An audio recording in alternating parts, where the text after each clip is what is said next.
안녕하세요. 사연에 빠지다의 DJ 민영입니다.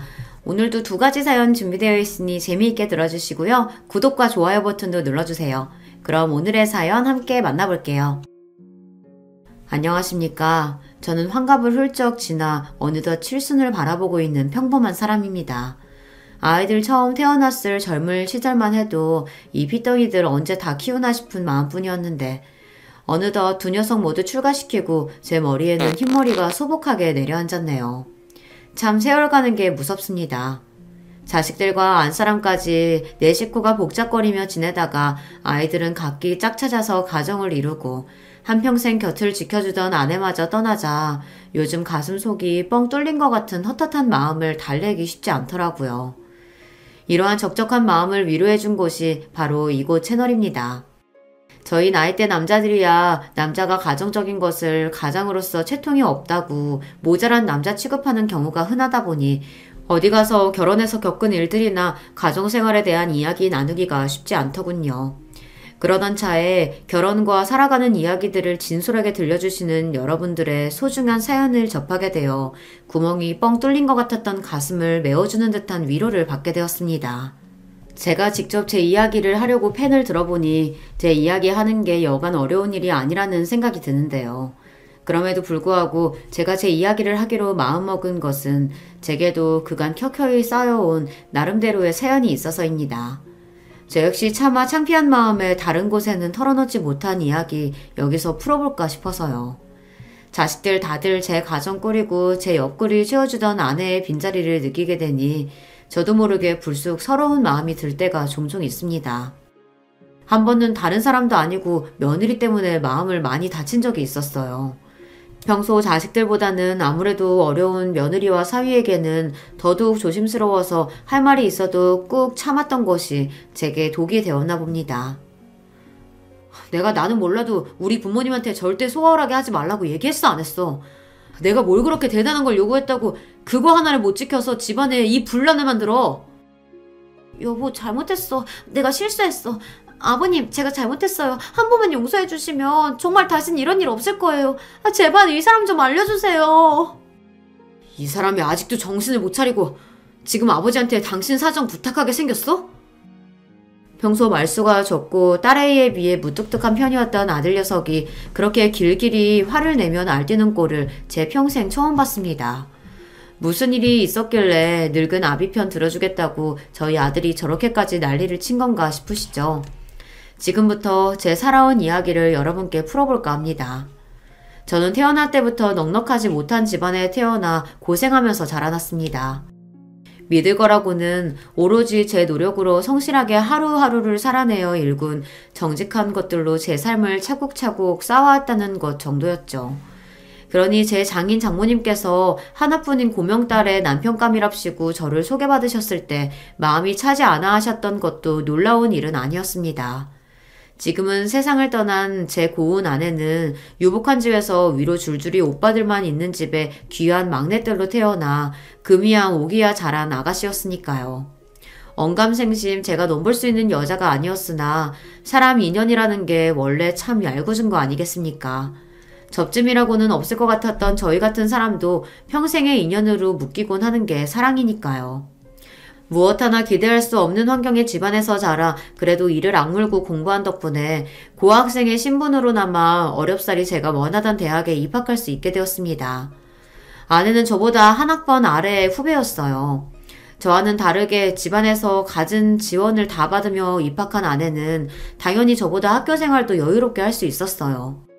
그럼에도 불구하고 항상 부족하고 가난한 제게 맞춰주는 것을 불평불만 한번 해본 적 없던 착한 여자였습니다. 은희야, 자꾸 이런 거 싸우지 말라니까. 힘도 없는 사람이 이 무거운 걸 매번 이렇게 날라오고 나 정말 미안해서 못 먹어 이거. 우리 엄마가 워낙 손이 커서 이거 집에 그대로 놔둬봤자 결국은 남아서 버린다니까 그러네. 선배 부담 가질 거 하나도 없으니까 빨리 이리 와서 앉아요. 일하랴 공부하랴 빠듯한 형편에 간신히 쪽방살이 하면서 젊은 날에 제가 뭘 얼마나 잘 챙겨 먹고 다녔겠습니까? 그런 제가 안쓰러워서 항상 자기 집에서 온갖 반찬거리와 주전부리를 바리바리 싸다 저를 먹이는 아내였습니다. 두 사람 형편이 이렇게 차이가 많이 지다 보니 아내가 가져다 준 음식은 저희 집 형편으로는 꿈도 꾸기 어려운 것들이 많았어요. 심지어는 저는 생전 처음 먹어본 음식들도 적지 않았습니다. 항상 아내에게는 신세만 지는 것 같아 미안한 마음이었어요. 이 곱고 귀한 사람, 내가 하나라도 더 좋은 것 해주지는 못할 망정 오히려 짐이 되는 것 같아 미안하기도 하고 젊은 치기에 창피한 마음도 들었습니다. 하지만 그런 제 마음을 언제나 잘 헤아려주고 저를 보듬어주는 고마운 사람이었어요. 염치불구하고 감히 이런 귀한 딸과 결혼하겠다며 장인 장모님께 결혼을 허락받으려 했던 것은 제 인생에서 부린 가장 큰 욕심이었습니다. 제 주제가 그렇지 못함을 알면서도 차마 포기할 수 없을 정도로 아내가 제게 가장 소중한 사람이었으니까요. 워낙 집안 형편이 차이가 나다 보니 장인 장모님께서 처음에 저희 결혼을 완강히 반대하셨던 것도 이해하지 못할 일은 아니었습니다. 아빠, 엄마, 이 사람이 뭘 그렇게 잘못했다고 이렇게까지 냉대를 하세요. 이 사람 집안 형편 어렵다고는 해도 죽을 힘써서 자기 힘으로 좋은 학교 들어와서 성실하게 직장생활 하고 있어요. 결코 아빠 엄마한테 이런 취급 받아야 할 사람 아니에요. 여러 번 고개를 조아렸음에도 저에 대한 태도가 누그러지지 않는 자기 부모님 때문에 결국 아내가 분통을 터뜨렸습니다. 하지만 솔직히 제가 아내 부모님이었다고 하더라도 저 같은 놈이 귀한 딸내미 곱게 잘 키워놨더니 냅다 채워가려고 하면 고운 눈으로 보기는 어려웠을 것 같습니다. 다시 한번 말하자면 그런 장인 장모님에 대한 원망스러운 마음은 없었어요. 오히려 저같이 못난 놈 때문에 사랑으로 키워주신 장인 장모님과 아내 사이가 벌어질까 노심초사했습니다. 그래서 제게 차갑게 대하시는 자기 부모님에게 저보다 더 상처받은 아내를 늘 이렇게 달랬어요. 은희야, 그러지 말라니까. 나 정말 괜찮아. 나 같은 놈 주제도 모르고 귀한 딸 욕심낸다고 문정박대 하시지 않고 그래도 얘기라도 들어주시는 것만 해도 내 입장에서 감사할 일이야. 그러니까 부모님께 마음에 없는 모짓말 하지 마. 알았지? 선배가 이렇게 아무렇지 않아 하니까 내가 더 속상하잖아. 세상에 선배 같은 사람이 어디 있다고. 엄마 아빠도 정말 너무하시지. 속상한 마음에 눈물을 찍어내는 아내에게도 장인 장모님께도 죄송했지만 그럼에도 끝까지 아내를 포기할 수는 없었으니 제가 도둑놈이 맞긴 맞았던 것 같습니다. 결국 아직 저를 사회로 완전히 받아들여 주시지 않았음에도 불구하고 아내와 부부의 연을 맺게 되었습니다. 더는 부모님 허락을 기다린다고 시간만 보낼 수 없다며 단호하게 나오는 아내에게 마지못해 끌려가는 척했지만 저 역시 바람 아지 않던 결혼이었으니까요. 결혼할 때 처갓집과의 관계가 다소 냉랭했던 관계로 저희는 처가 도움 없이 조촐하게 신혼살림을 시작하게 되었습니다. 저희 본가야 원체 무언가를 기대할 수 있는 형편이 아니다 보니 양가 도움이라고는 생각지도 못한 채로 저희끼리 으쌰으쌰 힘을 내 살림을 차리게 된 거죠. 모은 돈은 얼마 되지 않아 신혼집이라고 해봐야 겨우 집 모양새만 갖춘 부족하기 짝이 없는 형국이었습니다만 그럼에도 서로를 애틋하게 생각하는 마음으로 보듬으며 행복하게 지냈습니다. 지금 생각하면 어린애 소꿉장난같이 조악하기 짝이 없는 살림살이였지만 그럼에도 눈만 마주치면 뭐가 그렇게 재밌는지 까르륵 웃어주는 아내 덕에 그게 고생인지도 모르고 살았어요. 그 시절을 생각하면 지금도 저도 모르게 미소가 지어질 만큼 좋은 시절이었습니다. 물론 으리으리한 집에서 공주처럼 키운 딸이 웬 모자란 놈에게 시집가 당신들 보기엔 집 같지도 않은 곳에서 살고 있는 꼴을 보는 장인 장모님 입장에서야 억장이 무너지는 일이었겠지요. 결혼 후에도 마지못해 찾아오신 저희 신혼집을 보시고 실망으로 가득하셨던 장인 장모님 얼굴을 떠올리면 지금도 참 송구스럽습니다. 제 딴에는 조금이나마 상심하셨을 마음을 풀어드리려고 애를 썼지만 그럼에도 결혼하고 몇 년간은 처갓집과의 관계가 그리 좋지만은 않았어요. 장인 장모님께서 저를 마음에 들어하지 않으셨던 것도 있지만 저도 저를 탐탁치 않게 생각하시는 어른들에게 어떻게 하면 인정받고 예쁨을 받을 수 있는지 요령이 없는 어설픈 놈이었으니까요. 그나마 저희 관계가 조금 풀어진 것은 저희의 첫 아이이자 아들인 정연이가 태어난 직후였습니다. 사위는 마음에 차지 않다 하더라도 눈에 넣어도 아프지 않을 막내딸이 낳은 외손자는 차마 사랑하지 않으실 수 없었나 봅니다. 정연이 얘가 눈이 또랑또랑한 게 우리 은이 갓 태어났을 때랑 아주 판박이야. 엄마는 무슨, 누가 봐도 우리 철우씨 똑 닮았구만. 단박에 아내가 반박하는 말을 못 들은 척 하시는 장모님이셨습니다. 사실 제가 봐도 저희 아들이 저를 좀 많이 닮기는 닮았거든요. 하지만 어떻게든 사랑하는 외손자에게서 하나라도 당신 따님 닮은 구석을 찾아보시라고 하는 그 마음 이해하지 못할 것 아니었기에 그러려니 했습니다. 처갓집 가족 모임이나 외부 행사에 초대받은 것도 우리 정연이 태어난 이후였습니다. 그 전까지는 모든 처가 식구들이 다 초대받았던 것을 저만 허락받지 못했었는데 그걸 서운하게 생각한 아내까지 모임에서 쏙 빠지는 바람에 장인 장모님께서 내심 서운해하셨던 걸 모르지 않았습니다. 비록 제게 쉽지 않은 자리이고 어색하긴 했으나 제가 가야 아내도 함께 참석할 테니 이걸로 다소 서먹해진 처가 식구들과 아내의 사이가 좀 풀어지길 하고 바라기도 했어요. 하지만 와중에도 사위에 대한 아쉬움이 완전히 풀리지는 않으셨는지 종종 찬바람이 부는 장인 장모님 언사에 무안했던 적도 여러 번이었죠. 엄마 아빠 이럴 거면 차라리 부르지를 마. 사람 면전에 대두고 무안 주는 것도 한두 번이지. 이럴 거면 도대체 왜 오라고 그랬어? 우리가 뭘 그렇게 서운했다고 그래. 너는 네 남편만 중하고 이제 어미애비 속 썩는 건 아무렇지도 않아? 대놓고 쌍욕만 안 했다 뿐이지. 다른 사람 뻔히 보는 데서 사람 없는 취급하는 것도 한두 번도 아니고 오죽하면 다른 사람들이 더 민망해서 눈치를 보겠냐고. 이제 우리 정연이까지 있는데 이 사람 엄마 아빠 외손자 아빠예요. 꼭 이렇게까지 해야겠어? 제가 분란의 원인이 된 것 같아 몸둘 바를 모르겠더군요. 장인어른께서 사업체를 운영하고 계셨기 때문에 회사 관련한 행사도 여럿 있었습니다. 그럴 때마다 장인어른 지인분들, 자식분들이나 사위분들 면면을 보면 참 다들 대단하긴 했어요. 그런 환경에 대해 접해본 적이 없는 제 눈에도 그게 보이는데 장인 장모님 눈에야 어떻겠습니까? 모자란 사위의 부족함이 더 여실히 드러났겠죠. 그분들 나름대로는 저하고 잘 지내보겠다고 이런 공적인 행사에도 부르신다는 걸 알고 있었습니다. 단지 그런 결심에도 불구하고 좋은 마음먹기가 쉽지 않으셨을 터이죠. 여보, 그러지 말래도 장모님 입장에선 나 이런 자리에 불러내신 것만 해도 큰 마음 써주신 거야. 우리 처음 결혼했을 때 생각해봐. 이것만 해도 감지덕지지. 나는 싫어. 당신처럼 성실하게 열심히 사는 사람이 어디 있다고 당신이 그런 푸대접을 받아야 돼?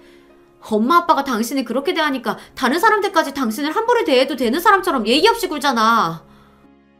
사실 아내 말이 틀리지 않기는 했습니다. 그 집안 유일한 사이라고 해서 어떻게 인맥이나 좀 쌓아볼까 하고 저희 사정을 모르는 사람들이 몇몇 다가오긴 했으나 눈에 띄게 제게 냉랭한 장인 장모님 태도를 보고 처갓집에서의 제 위신을 파악하기 어렵지 않았을 겁니다.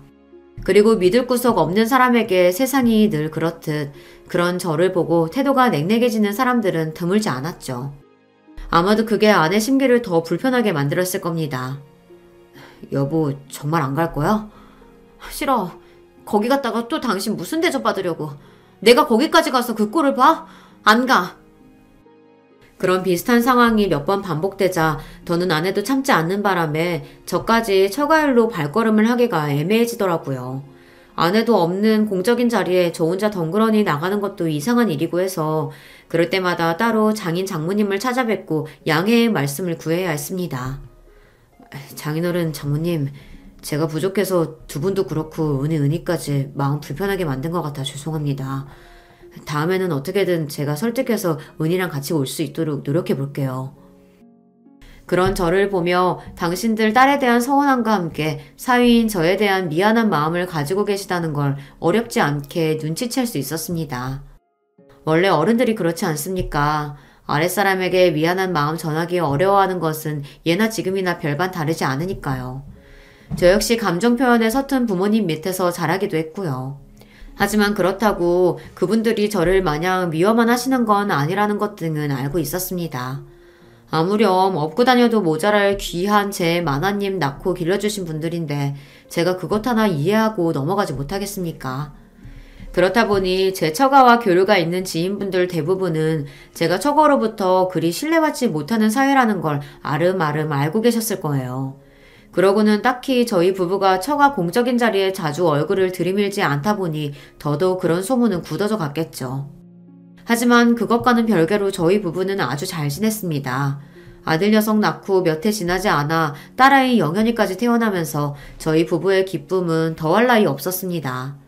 비록 부족하기는 하나 저도 나이를 먹어가며 승진도 하면서 살림은 조금씩 나아지기 시작했습니다.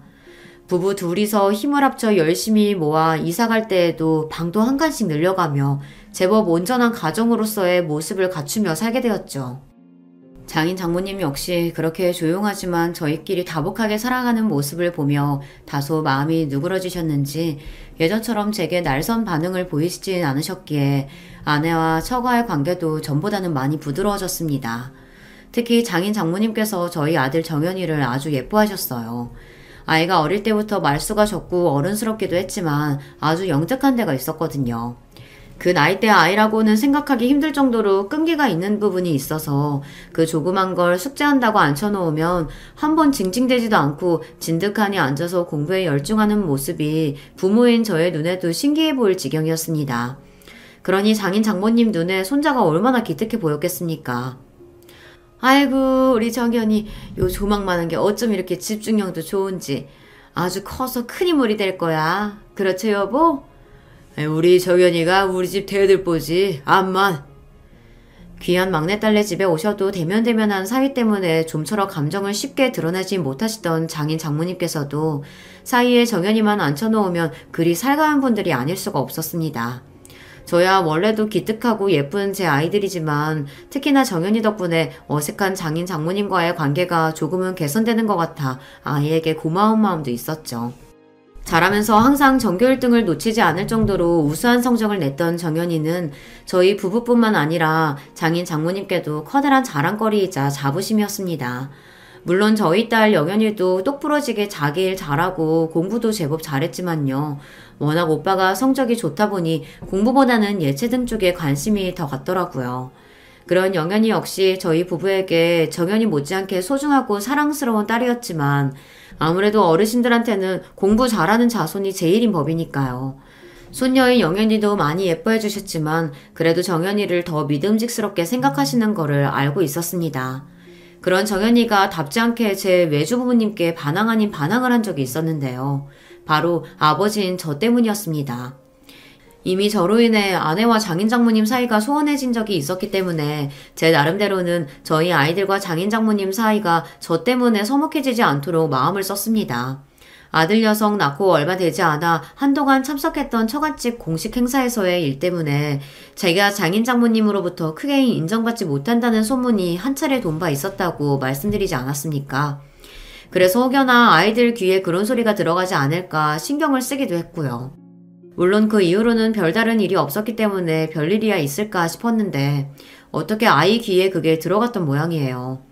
여느 때처럼 아이 좋아할 만한 선물을 바리바리 들고 저희 집을 찾아오신 장인 장모님께 아들 녀석이 평소와 달리 눈도 잘 마주치려 들지 않았습니다. 정은아, 할아버지 할머니 오셨는데 인사드려야지. 왜 그러고 있어? 응? 할머니 할아버지 우리 아빠 미워해서 나쁜 말하고 상처 줬다는데 진짜예요? 눈물이 그렁그렁해서 아들 녀석이 하는 말에 장인 장모님 낯이 당혹감으로 물들어갔습니다. 저희도 아이가 그런 소문에 대해 전혀 아는 티를 내지 않았기에 그때서야 알게 된 일이라 당황스러웠어요. 저희가 미처 상황을 수습하기도 전에 아이가 볼이 잔뜩 부어서는 냉랭한 목소리로 말했습니다. 우리 아빠 세상에서 가장 똑똑한 사람인데 세상에서 가장 열심히 일하는 사람인데 왜 미워해요? 우리 아빠는 다른 친구들 아빠랑은 다르게 주말에도 귀찮다고 안 하고 우리랑 항상 잘 놀아주고 아껴주는 좋은 아빠인데 그런 아빠를 왜 미워해요? 아이 목소리에 설움이 뚝뚝 배어나왔습니다. 그걸 보는 아내도 그만 마음이 아픈지 눈이 새빨개졌어요. 저는 한편으론 당황스러우면서도 저 조그만 녀석이 자기 딴에는 얼마나 마음고생을 했을까 싶어 마음이 짠해졌습니다. 동시에 제 자식에게 이런 인정과 사랑을 받다니 저 스스로가 참 행복한 사람이라는 생각도 들었습니다. 그런 제 감동과는 별개로 사랑하는 외손자에게 뼈아픈 직언을 들은 장인 장모님의 당혹스러움을 짐작할 수 있었기에 아이의 어깨를 차분히 붙잡고 말했어요. 정연아, 다른 사람들이 하는 말은 본인들이 직접 겪은 일이 아니기 때문에 정말 있었던 일하고는 다를 수 있어. 할머니 할아버지가 아빠를 미워하시면 왜 우리 집까지 와서 정연이 영연이를 보시겠어. 할머니 할아버지 아빠 안 미워하시니까 그런 생각하지 마. 응? 그래도 순한 아이라서 제가 이렇게 다독거리는 것만으로 더는 고집을 피우지 않고 제 외할아버지 외할머니 사이에 가서 앉는 아들 녀석이었습니다. 하지만 그렇게 아들의 오해 아닌 오해를 풀어준 이후로도 장인 장모님 표정은 밝아지지 않더라고요. 그리고 며칠 있다 아내와 함께 처가로부터 호출을 받았습니다. 아무래도 며칠 전의 일이 두 분께서도 마음이 많이 쓰이셨겠지 싶었어요. 전에 없이 의리의리하게 차려진 밥상을 받고 조금은 민망해하는 제게 장인어른께서 어렵사리 입을 떼셨습니다. 듣고 보니 정연이 말이 틀린 게 하나도 없어. 이 나이를 먹고 손자까지 봐서도 그 어린 것 하나만도 못하게 굴었으니 내 정말 자네 볼낯이 없네. 옆에서 생각이 많아 보이시던 장모님께서도 말씀하셨어요. 그래, 내가 내 자식 귀하고 아깝다는 이유로 자네한테 그간 너무 모질게 굴었네. 우리가 자네 처음 만났을 때 마음에 차지 않았던 건 맞지만 그렇다고 지금도 그렇게 생각하고 있는 건 절대로 아니야. 우리도 그동안 자네를 본 세월이 있는데 자네 같은 사람을 어떻게 계속 미워할 수 있겠나?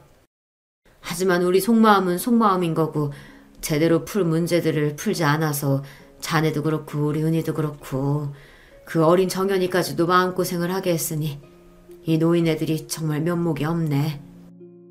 두 분 마음이야 오래전부터 짐작하고 있었지만 그래도 이렇게 직접적인 표현을 해주시는 건 그때가 처음이었어요. 나이 드신 어른들이 아랫사람에게 이렇게 솔직한 마음을 내보이시는 것이 얼마나 어려운 일인지 저 역시 잘 알고 있었습니다. 그래서 그 두 분께 비로소 사이로서 인정을 받았다는 생각에 기쁜 마음이 듦과 동시에 저 두 분이 얼마나 큰 용기를 내셨을까 싶어 안쓰러운 마음도 들었습니다. 장인 장모님, 저 두 분께 서운한 감정 정말 한 톨도 없습니다. 그럼에도 불구하고 이렇게 불러서 대접까지 해주시면서 그런 말씀 주셔서 정말 감사드려요. 애초에 두 분께서 이렇게 잘 키워주신 딸 보내주지 않으셨으면 제가 어떻게 이렇게 사람굿이라고 살 수 있었겠습니까? 다 두 분 덕분입니다. 감사합니다. 비로소 마음의 응어리를 풀고 서로를 받아들인 저희였습니다. 그간의 서름과 마침내 받게 된 인정에 기쁜 마음이 뒤섞여 훌쩍이는 아내의 손을 꼭 잡아주었습니다. 두 분 앞에서 부끄러운 사이가 되지 않도록 더욱 열심히 살아야겠다고 다짐했죠. 그 후로는 장인 장모님과의 관계도 다소 편안해졌습니다. 물론 그동안 대면대면하게 지내온 세월이 있었기에 단번에 마음의 벽을 완전히 허물기는 쉽지 않았으나 그럼에도 이 정도만으로도 감사한 일이라고 생각했어요. 저희 사이가 좋아지면서 장인어른께서 집안 사업에 발을 들여볼 의사가 있는지 넌지시 물어오셨지만 그 제안은 감사한 마음으로 정중히 거절했습니다. 처가 식구들은 정도의 차이는 있었지만 다들 장인어른 사업에 조금씩은 발을 담그고 있는 상태였기에 장인어른 입장에서는 저를 정말 가족으로 받아들여 주셔서 하신 말씀이었습니다. 하지만 저는 그 마음만으로 감사했지 그렇다고 처가로부터 경제적으로 의존할 생각은 없었으니까요. 저희 결혼해서 신혼살림 꾸릴 때도 그렇고 그 생각은 변함이 없었습니다. 사람이 성인이 되어 자기 힘으로 가정을 이뤘으면 어떻게든 저희끼리 힘을 합쳐 살아야 한다는 게 제 생각이기도 했고요. 물론 집안으로부터 도움을 받을 사람들을 비난할 생각은 아니고 저희 집 본가 사정이 본인 앞길은 본인이 책임져야 했다 보니 자연스럽게 그렇게 생각하게 된 것 같습니다. 처음엔 다소 서운해 보이시던 장인어른도 결국은 그런 제 의사를 존중해 주셨습니다. 오히려 부족하기는 하나 저희 능력으로 살아보겠다는 저를 대견해 해주시기도 했어요. 그건 세월이 흐를수록 더했습니다. 아무래도 집안 사업에 가족들 여럿이 엮여있다 보니 크고 작은 잡음이 끊이지 않았거든요.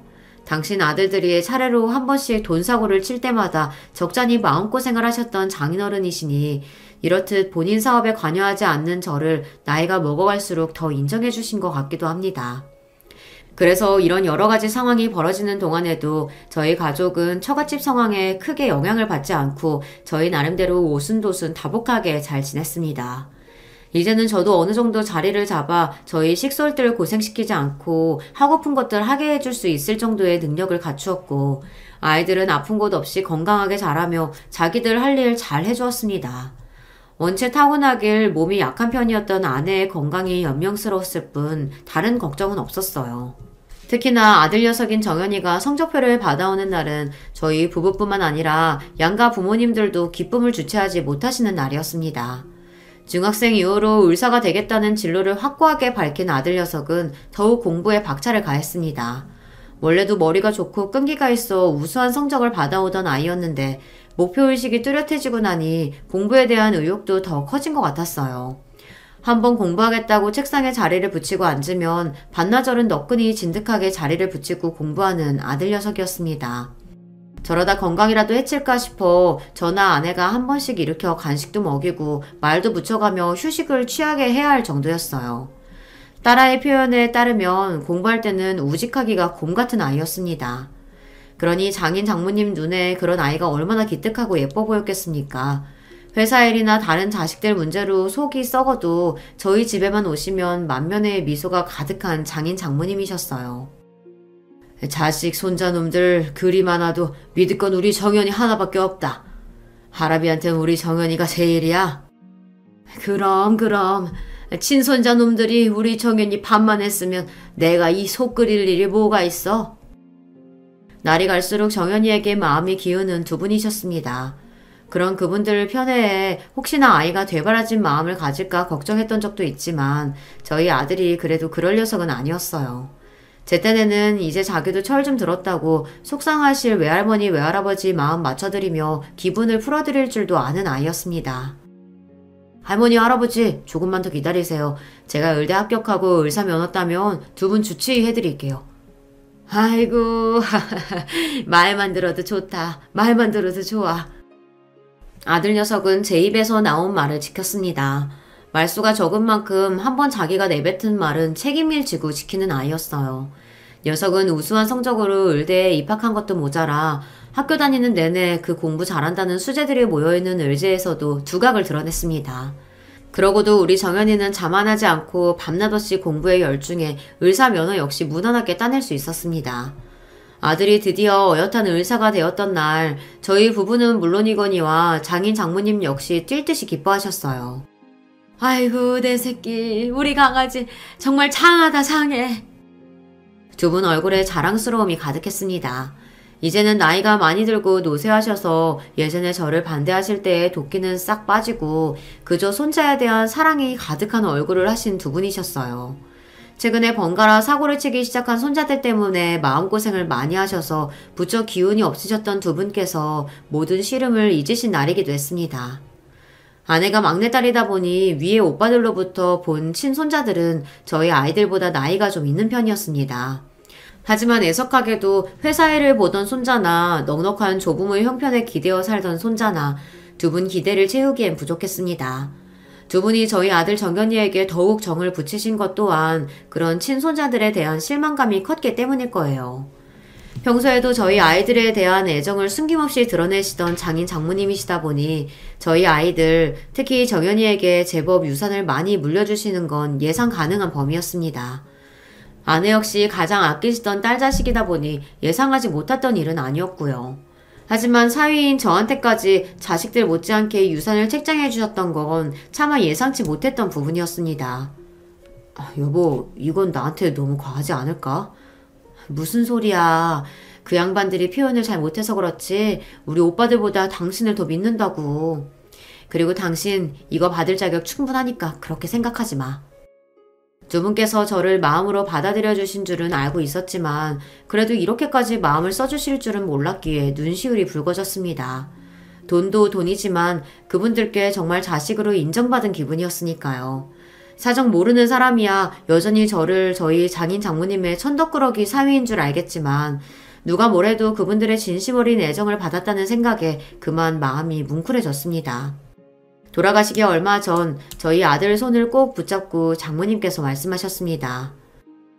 내가 우리 정연이 장가가는 거 꼭 보고 가고 싶었는데 먼종한 너희 할아비 대신해서 그것까지는 꼭 보고 가려고 했건만. 그리 아끼던 외손자였으니 녀석이 좋은 처 만나 장가가서 아들 딸 낳고 오순도순 사는 걸 얼마나 보고 싶으셨겠어요. 아닌 게 아니라 당시 의사면허 따고 얼마 되지 않은 아들 녀석에게 선자리가 쏟아졌습니다. 원래도 의사면허 따면 제법 선자리가 많이 들어온다고 알고 있었는데 거기다 우리 아이들 외가가 만만치 않은 집안이다 보니 제법 좋은 선자리가 벌써부터 많이 들어오고 있었어요. 장인 장모님께서 돌아가시기 전에 그중 제일 좋은 집안 골라잡아 아들이 내심 일찍 장가가기를 바라셨다는 것도 알고 있었습니다. 얼른 외 증손자를 보고 싶은 욕심도 있으셨겠지만 그보다는 당신들이 생존해 계실 때 아무래도 더 좋은 혼처가 많이 들어올 거라는 걸 알고 계셔서이기도 하셨을 거예요. 하지만 아들 녀석은 의사로서 욕심이 많았습니다. 단순히 의사 면허 따서 자기 병원 개원하려는 것보다는 더 공부해서 학교에 남고 싶어 하기도 했고요. 그러고도 한동안 꽤나 결혼 생각이 없었기에 저희 부부도 슬슬 걱정이 되던 차였습니다. 아들이 대학병원 교수 임용까지 되고 나자 더더욱 저희 아들에게 눈독을 들이는 집안이 많아졌어요. 그럼에도 선이나 연애나 별다른 관심을 보이지 않는 아들이었습니다. 저도 저지만 저러다 하나 있는 아들 혼자 늙어 죽을까 싶어 아내 걱정이 이만저만이 아니었어요. 정연아, 너도 이제 나이가 적지 않아. 엄마는 네가 열심히 노력해서 네 목표 이루는 것도 좋지만 그걸 같이 기뻐해 줄 수 있는 네 가정이 생겼으면 좋겠어. 매번 그렇게 생각 없다고만 하지 말고, 응? 딱히 아들이 내켜하는 것 같지는 않았지만 이왕이면 저도 아들이 좋은 사람 만나 가장 꾸려서 예쁜 손자들도 낳고 따스한 가정 환경에 행복을 느끼며 살길 바랬습니다. 아무래도 저나 아내나 결혼 생활이 만족스러워서였는지 소중한 저희 아들에게도 그러한 기쁨을 알게 해주고 싶었던 것 같습니다. 그래도 저나 제 엄마 간절한 뜻을 차마 외면하지 못하는 착한 아들이다 보니 결국 아들이 선자리에 나서기 시작했어요. 요령없는 녀석이 혹여 나가서 아가씨한테 실수라도 하지 않을까 싶어 넌지시 당부했습니다. 정연아, 요새는 효자 인기 없다. 우리야 너 장가 보내고 나면 우리끼리 잘 살면 그만이니까 너랑 잘 맞는지 그것만 딱 생각해서 좋은 사람 한번 만나봐. 응? 그게 무슨 소리세요, 아버지. 저랑 결혼하면 당연히 아버지랑 엄마한테도 잘해야지. 아이고, 그런 식으로만 말하지 말고. 어릴 적부터 저나 제 아내의 말을 거스른 적이 없는 착한 아들이었지만 며느리 될 사람 입장에서야 남편이 시부모님 말을 너무 잘 듣는 것도 부담스럽지 않을까 싶어 괜한 노파심이 들더라고요. 이런 제 당부에도 생각에 흔들림이 없어 보이는 아들이었지만 그렇다고 다 커서 교수식이나 된 아들 선자리에 가타부타 말 보탤 수도 없고 그저 좋은 인연 점지해 주시기만을 빌고 또 빌며 좋은 소식을 기다렸습니다. 몇 번의 선자리 끝에 드디어 아들이 교제를 시작했어요. 저나 아내나 아들을 선자리에 밀어넣으면서도 솔직히 큰 기대는 하지 않았기에 기쁨을 감출 수 없었습니다. 조건이야 이미 선 들어오면서부터 걸러냈고 아들 녀석이 그리 사람 보는 눈이 없다고 생각하지 않았기에 만나보지도 않은 아들의 교제 상대는 이미 저희 부부에게 예비 며느리나 다름없었습니다. 그저 언제 인사를 하러 올까 오매불만 기대에 부풀어 있는 아내였어요. 여보, 도대체 어떤 아가씨길래 목석 같은 우리 정연이가 만나보자는 말을 다 했을까? 나 너무 기대되는 거 있지? 아서라, 애 앞에서는 괜히 부담 주지 마. 자기들이 어련히 알아서 하겠지. 들뜬 아내를 달래면서도 저도 기대를 누르기가 어렵더라고요. 그렇게나 며느리 보기를 소원하던 아내였으나 애석하게도 아들의 결혼보다 아내의 병이 더 먼저 찾아오고 말았습니다. 췌장암 말기였어요. 내가 시원치 않아서 온 가족 고생을 다 시키네. 미안해 여보. 무슨 그런 소리라고 있어. 쓸데없는 소리 하지 말고 당신 몸 추스릴 생각이나 해. 상식적으로 아내에게 소생의 기미가 없음을 알고 있었음에도 쉽게 아내를 포기할 수 없었습니다. 이 경황 없는 와중에도 아들 녀석 가정 이루는 모습을 보기를 소망했던 아내의 꿈을 알고 있기에 아들의 결혼이 서둘러 진행되었습니다. 며느리 될 아이는 아들과 마찬가지로 의사로 일하고 있었어요. 의사 면허 따고 집에서 작게나마 병원을 차려주셔서 개원으로 일하고 있었습니다. 사업을 하신다는 사돈의 회사가 저희 장인어른께서 생전 경영해 오셨던 회사의 하청업체 중 한 군데라는 이야기를 들었지만 제가 직접적으로 사업에 관여한 적이 없었기에 그저 그러려니 했어요. 사실 그런 걸 신경 쓸 만한 심적인 여유가 부족했습니다.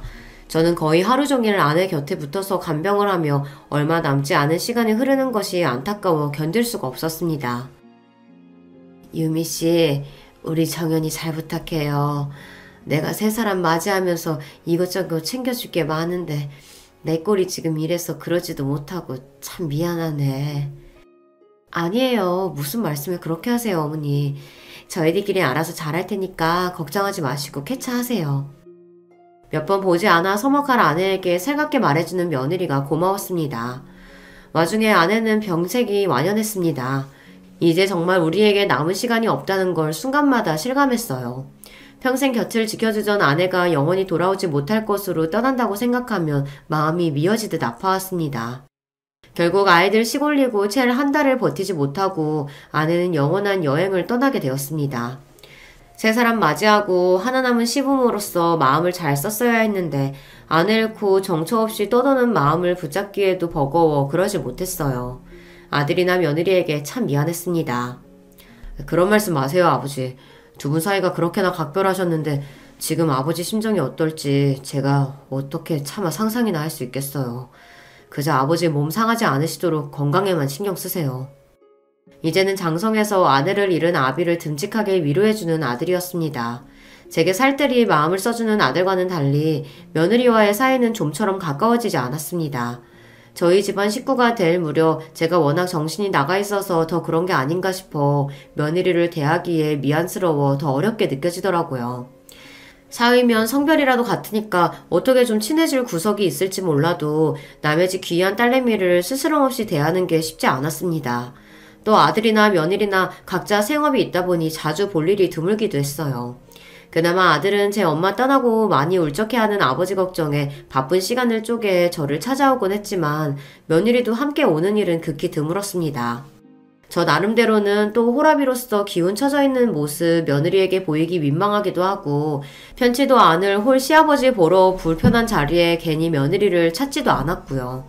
뒤늦게 조금 서운한 마음이 들기는 했습니다만 서로 불편한 일을 만들지 않으려면 오히려 이렇게 지내는 게 더 낫지 않을까 싶은 생각을 하며 스스로를 달랬습니다. 아내를 보내고 첫 일주기가 다가오자 그러지 않으려고 노력했는데도 마음이 많이 싱숭생숭했습니다. 아내를 떠나보내고도 여전히 차마 다 정리하지 못한 아내 유품이 집안의 지천으로 널려 있었어요. 제 반평생이 넘도록 매일을 함께한 사람인데 1년이라는 시간은 그 사람을 보내기엔 너무 짧았습니다. 그런 제가 걱정돼서인지 부쩍 아들, 딸 연락도 잦아졌어요. 너무들 걱정 말아라. 아빠 괜찮다. 며칠 뒤에 엄마 제사 때 보자꾸나. 제사라는 말을 담으면서도 여전히 마음이 시큰하더라고요. 조금만 내 곁에 더 머물러주지 뭐가 그리 급해서 그리 서둘러 갔나. 아내에겐 원망스러운 마음이 들었습니다. 아내에겐 해준 것보다 받은 게 훨씬 더 많았어요. 이래서 사람 살아있을 때 잘해야 하는 건데 제 딴엔 한다고 했는데도 일이 후회가 남을 줄 알았더라면 더 잘해줄 걸 그랬어요. 그런 마음을 가지며 아내의 첫 제사를 정성껏 준비했습니다. 아내와 모처럼 단둘이 제주 여행을 갔을 때 맛있게 먹었던 약과도 불어 공수하고 제사상 격식에 조금 맞지 않기는 했으나 아내가 좋아하던 음식을 대접하고 싶어 가장 좋은 재료로 손수 정성껏 골라두었어요. 원래도 아내와 함께 부족한 솜씨로 이것저것 요리를 해먹었던 저였기에 그날도 부족하나마 제 힘으로 정성껏 한 끼 차려서 떠난 아내의 첫 제사를 준비할 요량이었습니다.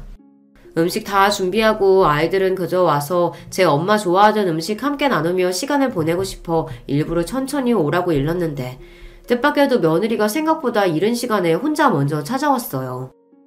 얘 아가 일찍 왔구나. 네, 정현씨가 갑자기 회의가 잡혔다고 저 먼저 좀 일찍 가보라고 해서요. 그렇게 말하는 며느리 표정이 떨떠름해 보였습니다. 저 역시 신경이 쓰였으나 아무래도 아직 서먹한 시아버지와 단둘이 남은 상황이 편치 않겠거니 싶었어요. 그래서 제 딴에는 어색한 분위기를 풀어보고자 며느리에게 말을 붙였습니다. 그럼 아가 여기 푸성기 좀 나랑 같이 섞을까? 정연이 엄마가 푸성기에 겉절이 양념 붙여주면 참 맛있게 잘 먹었거든. 그런데 제 말에 며느리 표정이 확 구겨졌습니다. 그러더니 제게 날카롭게 쏘아붙이기 시작했어요.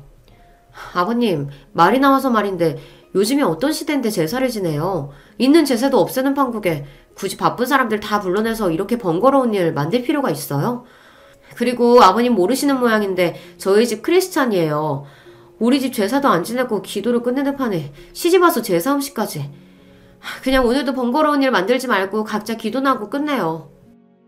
며느리랑 단둘이 남은 상황에서 이렇게 길게 말한 적이 없었는데 하는 말 한마디 한마디에 가시가 박혀 있었습니다.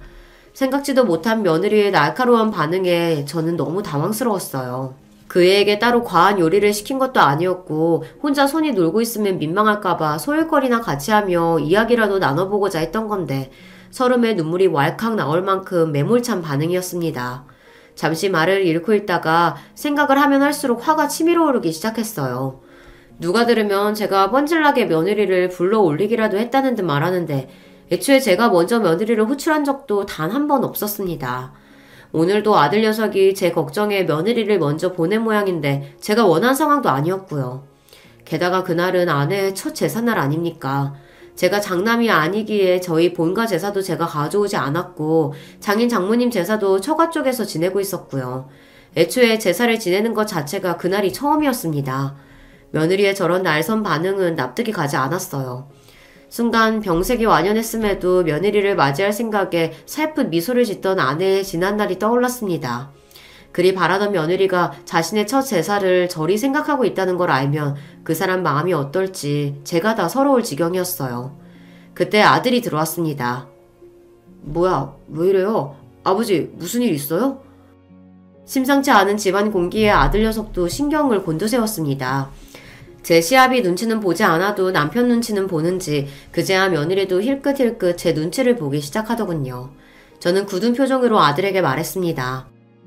네 처가 번거로운 제사 같은 일은 만들지 말자고 하더구나. 교회 다녀서 제사 지낼 수 없다고 하는데 너는 알고 있었니? 다른 것도 아니고 네 엄마 첫 제사에 나올 이야기는 아닌 것 같아 내가 그냥 넘기는 건 아니지 싶다. 굳은 표정으로 상황을 전하는 제 말에 아들 표정 역시 순식간에 싹 굳어버렸습니다. 그런 저희 사이에서 며느리가 눈에 띄게 안절부절 못하기 시작했어요. 아버님 말씀을 그렇게 전하시면 여보 그게 아니라 당신 입 다물어. 아들이 쩌렁쩌렁 소리를 쳤습니다. 그 기세에 며느리가 그만 입을 합 다물었어요. 아들이 분노에 가득 찬 표정으로 휴대전화를 들더니 곧장 전화를 걸었습니다. 장모님, 저 조서방입니다. 꼭 드릴 말씀이 있어 전화드렸어요. 오셔서 따님 데려가세요. 그 말에 집안 전체에 찬물을 끼얹는 듯 분위기가 싸늘하게 가라앉았습니다. 며느리는 이제 오열하기 직전이었어요. 그런 제 아내의 상태도 아랑곳하지 않고 아들이 외쳤습니다. 생전 처음 맞이하는 우리 어머니 제사 못 모시겠다고 내 아버지한테 폐악 부리는 여자 나도 필요 없습니다. 장인어른 사업 때문에 도움받을 일 있을 때만 살살 제 눈치 보면서 정작 내 부모 이렇게 홀대하는데 내가 뭘 믿고 따님이랑 평생을 함께합니까? 와서 당장 따님 데려가세요. 여보 내가 잘못했어. 내가 그러려고 그런 게 아니고. 아니긴 뭐가 아니야. 그나마 결혼 전에 우리 엄마는 외할아버지 회사 때문에 눈치 보는 신용이라도 하더니 이제 엄마 돌아가시고 없으니까 우리 아버지는 끈떨어진 연인 줄 알았어? 내가 당신한테 많은 거 말했어? 내 아버지한테 대단한 효도하라고 했냐고 내가. 그저 어머니 가시고 다치신 마음 더 상처받지 않도록 조심해달라는 그거 하나 못 지켜서 이 사달을 만들어? 화가 머리끝까지 치밀어 올라 폭발한 아들이었습니다. 그런 아들을 보니 이제 제가 두려울 지경이었어요. 저러다 정말 무슨 사달을 내도 크게 내겠다 싶어 일단 아들을 진정시키려고 했습니다. 정연아, 일단 진정 좀 해라. 내가 괜히 긁어 부스럼 만든 것 같구나. 무슨 말씀이세요, 아버지? 누가 들어도 저 사람이 잘못했는데. 이제 믿을 건 저뿐이다 싶었는지 아까와의 태도와는 정반대의 모습으로 며느리가 제게 매달리기 시작했습니다. 아버님 잘못했어요. 제가 다시는 안 그럴게요. 잘못했으니까 저 쫓아내지 마세요. 네? 이 사람이 지금 잘못은 당신이 해놓고 왜 수습은 아버지한테 시키려 들어? 그렇게 한참을 실랑이를 벌였습니다. 당장의 며느리를 내쫓을 기세인 아들을 달래느라 저도 혼이 쏙 빠졌어요. 엎친 데 덮친 격으로 갑작스러운 아들의 통보에 혼비백산한 사부인까지 달려오시면서 더욱 정신이 없었습니다. 사돈어른 죄송합니다. 저희가 자식을 잘못 키웠습니다. 제가 다리 뭉둥이를 분질러서라도 제대로 가르쳐 놓을 테니 제발 노여움 푸시고 한 번만 가볍게 여겨주세요. 부탁드립니다, 사돈어른. 아이고, 일어나세요, 사부인.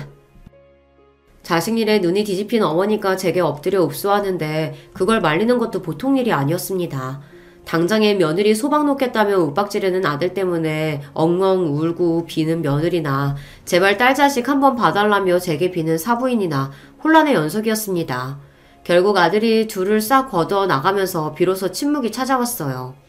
그러고도 나중에 사돈어른까지 정식으로 찾아와 온 식구가 제 앞에 머리를 조아리며 사죄를 하였습니다. 정말 죄송합니다, 사돈어른. 저희 집이 교회를 다니긴 해도 그리 독실한 편은 아니라 그 핑계를 댄 건 아니었는데 하나 있는 딸 자식이라고 저희가 너무 오냐오냐 했습니다. 부족한 만큼 더 혹독하게 가르칠 테니 부디 자비를 베푸시어 한 번만 용서해 주시길 부탁드릴게요. 정말 죄송합니다, 사돈어른. 제 부모와 남편 앞에서 어찌나 기가 팍 죽었는지 고개를 들지 못하는 며느리를 보니 좀 안쓰럽더군요. 한편으로는 내가 너무 심했나 싶으면서도 저한테 그런 거면 모를까 제 아내야만큼은 그런 대접을 받게 할 수 없었기에 일어나야 할 일이 일어난 것뿐이라고 생각하기로 했습니다. 그런 일이 있었으니 며느리에게 활짝 마음을 열 수는 없었으나 그래도 이 일 때문에 아들 내외 갈라서게 할 마음까지는 없었으므로 이 정도로 한 번은 넘어가기로 했습니다.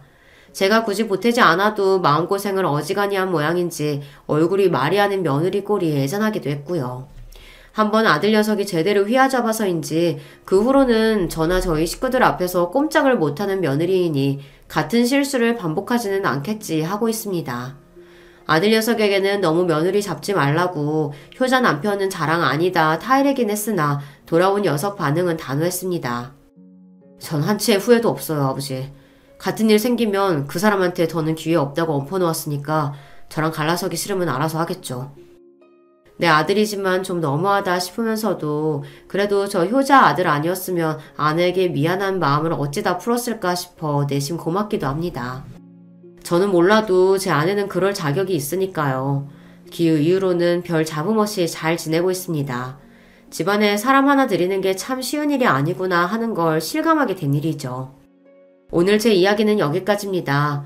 두서없는 이야기 마지막까지 함께 해주셔서 정말 감사드립니다. 안녕하세요. 이 채널 덕분에 유튜브에 꼬박꼬박 접속을 하는 중년 남자입니다. 처음에는 별 생각 없이 하나씩 틀어놓기 시작했던 게 사연이었는데 자꾸 듣다 보니까 재미가 있어서 중독성이 생기더라고요. 특히 코로나가 저희 동네의 기승이었던 시기 이 채널을 의지해서 무료하지 않게 실내 집거 생활을 보낼 수 있었네요. 저에게는 별로 말을 재미있게 하는 재주도 없고 글을 잘 쓰는 재주는 더욱 없지만 그래도 제 이야기를 사연으로 남겨보고 싶어서 신청을 하게 되었어요. 여러분도 혹시 살면서 저처럼 이런 생각 자주 하시나요? 저는 와, 이 세상에 평범한 사람이 잘 없구나 이런 생각을 참 자주 한답니다. 정말 특이하고 독특한 사람이 알게 모르게 아주 은근히 많은 것 같아요. 그래서 누군가의 눈에는 제가 그런 인물로 비출 수 있다는 생각도 가끔씩은 해보고 있고요. 그래도 요즘 이런 생각을 덜하고 사는 편이에요. 예전에는 더 자주 했었죠. 왜냐하면 제 주변에 진짜로 특이하고 독특한 사람이 있었기 때문입니다. 그런 황당한 인연을 만나기 전에 제 인생은 제법 무탈하다면 무탈하게 흘러간 편이었어요. 저는 위로 나이 차이가 무척 많이 나는 형이 있고 아래로는 여동생이 하나 있습니다. 나이 차이가 많이 나다 보니까 형이라기보다는 어렸을 적에 왠지 삼촌 같은 느낌을 받았었고 집에 부모님 말고 또 한 명의 어른이 있는 것 같다는 느낌도 있었네요. 그런데 저의 형이 나이가 들어서도 결혼을 안 했어요. 주변에서 장가를 가라고 성화를 부려도 꿈쩍을 안 했습니다. 어디 하자라도 있나 싶어서 부모님께서 눈을 부릅뜨셨지만 그런 건 찾아내지 못하셨고 단순히 저의 형이 별종인 것으로 치부가 되었지요.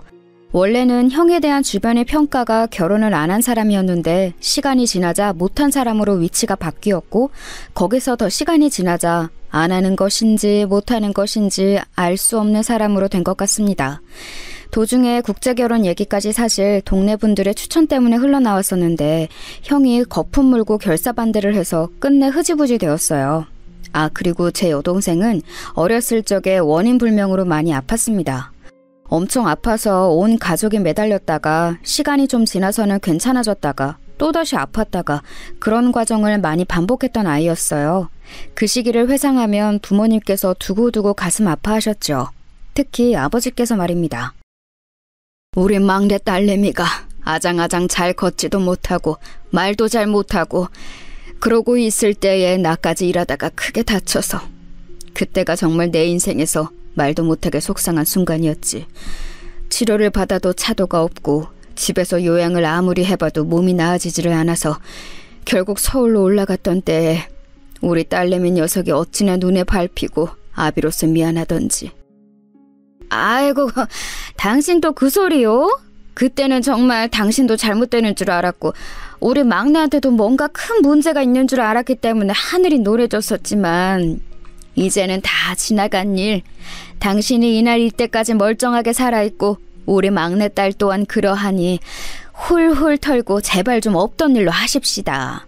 이러다가 관짝에 못질할 때까지도 그때 너무 속상하고 힘들었지 이렇게 떠들겠네. 그래가지고 어디 관짝 위로 흙이나 덮겠어요? 아, 글쎄 나는 화장을 해서 납골당에 들어눕고 싶다니까 왜 자꾸 나를 땅에다가 묻어버리려고 해? 이래서 내가 당신보다 일찍 못 죽는 거야. 내가 먼저 죽으면 내 말 무시하고 땅 파서 관짝을 묻어버리겠지.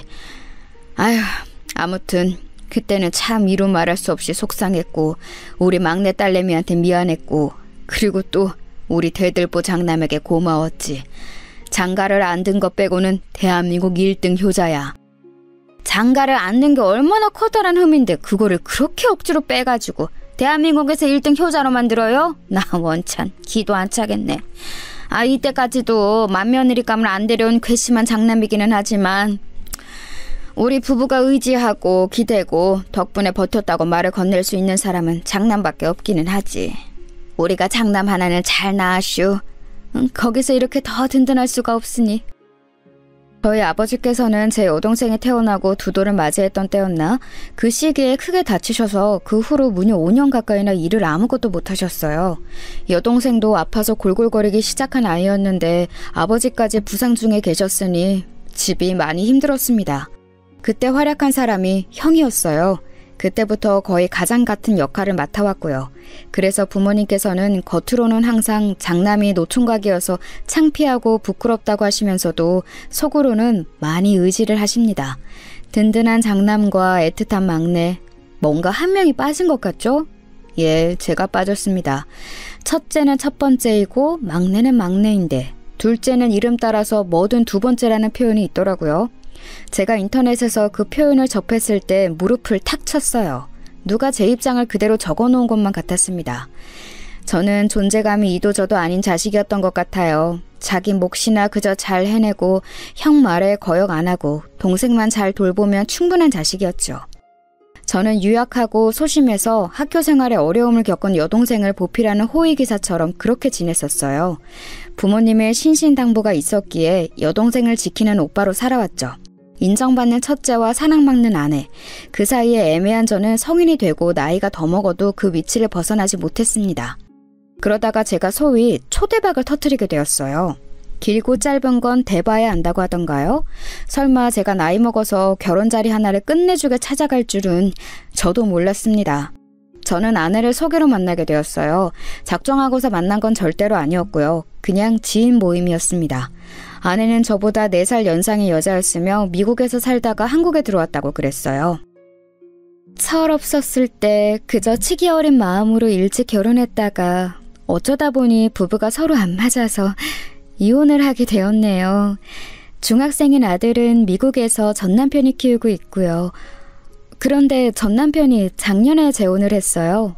아무렇지 않은 줄 알았는데 재혼 소식을 들은 이후로 시간이 지날수록 제 마음이 공허해지고 자꾸만 슬픔 속에 가라앉네요. 기분 전환이라도 될까 싶어서 낯선 모임에 참여하고 싶었어요. 차분한 말투만 보자면 전혀 그런 이야기를 하는 것 같지가 않았어요. 저는 홀린 듯이 아내를 쳐다봤다가 말의 내용을 곱씹어 보고 나서야 아, 그랬구나 싶었습니다. 어딘가 분위기가 착 가라앉아 있는 사람이라고 느꼈었는데 이혼이라든지 아이를 전 남편이 키우는 것이라든지 이런 때문에 울적한 게 틀림없었어요. 다 이유가 있었던 것이지요. 중학생 아들이 있는 이혼녀였지만 저는 아내에게 향하는 제 눈길을 멈출 수가 없었습니다. 고상한 미인이 제 취향이라는 것을 아내를 보고서야 저는 처음 깨달았었네요. 저의 시선을 눈치챈 아내 또한 언제부턴가 모임에서 저를 보며 미소를 지어주기 시작했고 그렇게 연애가 시작되었습니다. 아내가 엄청난 부잣집의 막내딸이라는 것을 알게 된 건 사귀고 난 이후였지요. 저에게 누군가 속물이라고 손가락질을 한다면 할 말 없지만 솔직하게 심정을 털어놓아 보자면 부담스럽기보다는 좋았습니다. 꽤 사는 집 딸처럼 처음부터 보였는데 상상 이상으로 배경이 좋아서 너무 행복했어요. 또한 아내가 제 배경을 신경 안 쓰는 사람이라서 더더욱 행복했고요. 정엽 씨, 나는 상대의 재산이나 학벌이나 인맥이나 이런 걸 보면서 사랑하고 싶지 않아요. 상대가 나와 잘 맞는 사람인지 딱 이것 하나만 보고 사랑하고 싶어요. 내 인생에서 2번의 실패를 겪고 싶지는 않거든요. 아내가 그렇게 말해주었을 때 만세 삼창이라도 하고 싶었어요. 저는 아내를 공주님 모시듯 극진하게 대해주었고 결국은 결혼까지 꼴이 날 수 있었습니다. 의외이자 놀라웠던 것은 처가의 태도였어요. 저를 무척 반겨주었거든요. 우리 세연이가 이렇게 자기 힘으로 인연을 새로 찾아오다니. 우리 기특한 막내가 결혼하고 싶다는데 당연히 들어줘야지. 내가 찬성하고 반대하고 자시고 의견을 얹을 것도 없어. 우리 막내딸 세연이가 결혼하고 싶다 하면 무조건 하는 거야. 이봐 자네, 앞으로 내 딸을 잘 부탁하네. 우리 막내 세연이 겉으로는 제법 강인해 보여도 속은 여린 아이야. 상처도 많고 서툴면도 많으니까 앞으로 자네가 든든하게 받쳐주는 기둥이 되어준다면 바랄 게 없어.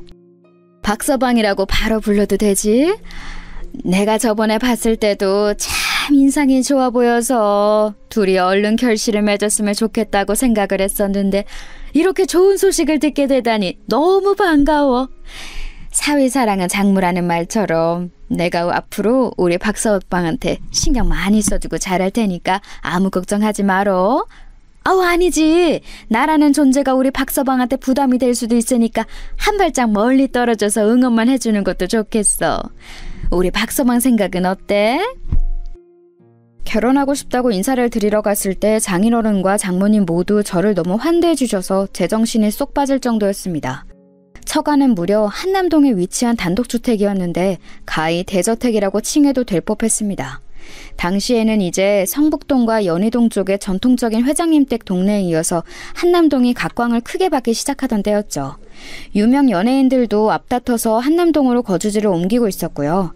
그런 좋은 부촌에서도 대저택을 소유한 엄청난 처가에 와서 제가 환대를 받고 있다는 것이 이게 꿈인가 생시인가 싶었습니다. 아내를 만나고 나서부터는 비현실적인 순간들의 연속이었으나 결혼 인사를 드리러 갔던 그날처럼 꿈을 꾸는 것 마냥 실감이 안 났던 순간은 처음이었네요. 밥이 코로 들어가는지 입으로 들어가는지도 몰랐어요. 어마어마한 집을 구경해볼 엄두도 못 냈고요. 그저 제가 이런 부잣집의 막내딸과의 결혼을 흔쾌히 허락받았다는 엄청난 일을 해냈다는 생각에 압도당해서 아무것도 못했습니다.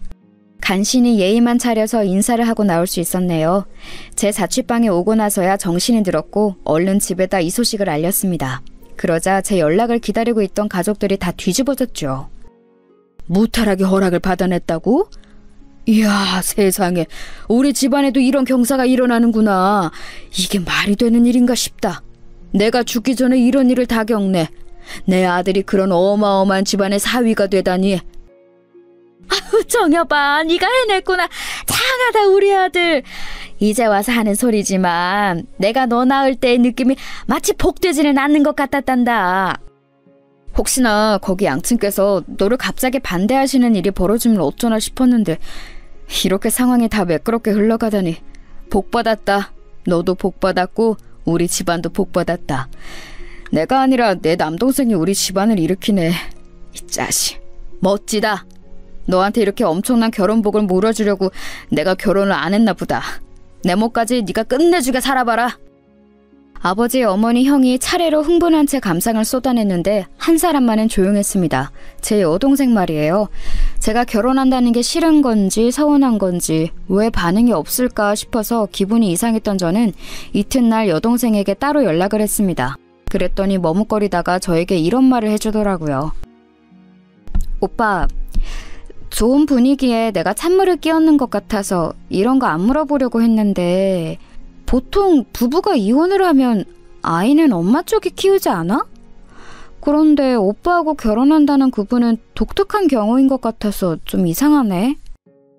아, 그게 마음에 걸렸구나. 진짜 물어보지 그랬어. 그럼 내가 알려줬을 텐데. 세연 씨는 한국 생활이 너무 그리워서 귀국을 하고 싶었는데 아이는 반대로 미국에서 계속 살고 싶어 했대. 그래서 어쩔 수 없이 그렇게 된 거야. 그렇다고 해도 어린 아들을 두고 엄마 쪽의 양육권을 포기한 게 조금 낯선 그림인 것 같아. 그리고 오빠, 세상에 이유 없는 호의는 없다고 하잖아. 그런데 너무나도 오빠에게 호의적인 그 집안분들이 나는 또 마음에 걸려. 아무리 재혼이라도 그렇지 아직 나이가 젊은 막내딸의 결혼 문제를 이렇게 그냥 넘겨버린다고? 오빠가 기울어도 너무 많이 조건이 기우는 결혼인데 그런 집안을 만날 확률이 얼마나 될까? 그게 무슨 소리야, 정선아? 네가 지금 무슨 생각을 하고 있길래 그래? 혹시 그 집안에 무슨 꿍꿍이라든지 오빠가 모르는 숨겨진 비밀이 있다든지 뭐 그런 게 아닐까? 그럴 확률이 더 높지 않을까? 아무리 조건이나 대가도 없이 오빠를 잘 알지도 못하면서 덜컥 사위를 맞이하겠다면서 쌍수 들고 환영한다는 게 솔직히 암만 해도 믿기지가 않아. 보통 부잣집도 아니면서 이렇게 허술한 사람들이라는 건 말이 안 돼. 오빠는 무슨 의심 같은 거 전혀 안 들어? 여동생은 그때 분명히 걱정이 가득한 목소리를 내고 있었어요. 제 걱정을 하는 거였지요. 하지만 저는 그만 울컥 화가 나고 말았습니다. 제 평생을 저보다 여동생을 위하며 살아왔다고 자부할 수 있는 저였어요. 그만큼 여동생을 위하는 오빠로서 떳떳했기 때문에 그런 저와는 달리 저를 별로 위하는 것 같지 않은 여동생의 태도가 큰 서운함을 느꼈던 거예요. 야, 박정선. 네가 정말로 나를 실망시키는구나. 내가 잘 된다는 게 너에게는 그렇게나 배가 아플 일이야?